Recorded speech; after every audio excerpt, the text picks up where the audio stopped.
2 days ago, the confirmation hearing was held for acting GEDA Administrator Henry Taitano, and today lawmakers discussed during session this morning whether or not to confirm his nomination.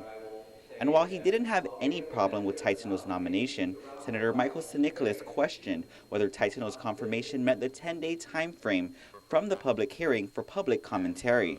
Today's confirmation for this individual has had even less time than that particular bill in that previous session. Nicholas is referring to Bill 88 relative to the regulation of alcoholic beverage licenses. That bill was objected to move forward as it was substituted, changing the intent of the bill without enough time for stakeholder and community input. Senator Brant McCready made the objection and said it was different for Taitano's nomination. When you talk about this particular instance with Mr. Taitano, we have all the tangible information that we need to go ahead and proffer or to go ahead and vote as a body. Nothing has changed from yesterday or his public hearing date until today's vote. The committee report showed 8 senators had voted to confirm, with 1 to report out only. Senator Tom Atta rose in support of Taitano, however he did so with reservation. He's a young, educated young man, probably needs more real-world experience to kind of smooth out those rough edges. But we all went through that. I know I did. And while he didn't see any convincing argument to not confirm Taitano, Vice Speaker B.J. Cruz did. While he agreed that Taitano had potential, he once again questioned whether Taitano had any business interest or potential conflict of him taking the GEDA position, specifically concerns about LLCs and LLPs.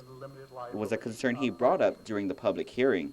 I have my own personal apprehensions about those because of the fact that you can layer these things when you're doing your articles of incorporation, and after several layerings, you're not going to be able to find out who all is involved in certain things. And while Taitano had stated he did not have any involvement with any LLC or LLP, it wasn't enough for Cruz, as he was still convinced Taitano did and believed he wasn't entirely truthful during the public hearing.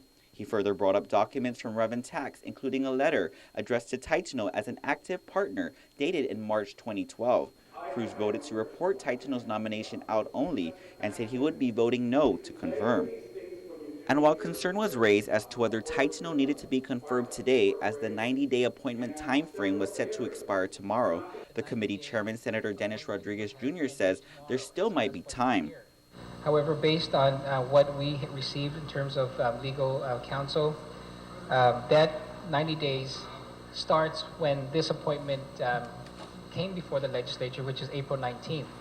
Taitano, meanwhile, tells KUAM that he submitted documents to the committee showing he doesn't have any involvement with these LLPs and LLCs and that the allegations of affiliation are not valid. Taitano says he has never seen the letter Vice Speaker Cruz referred to, as it was sent to his mother's address.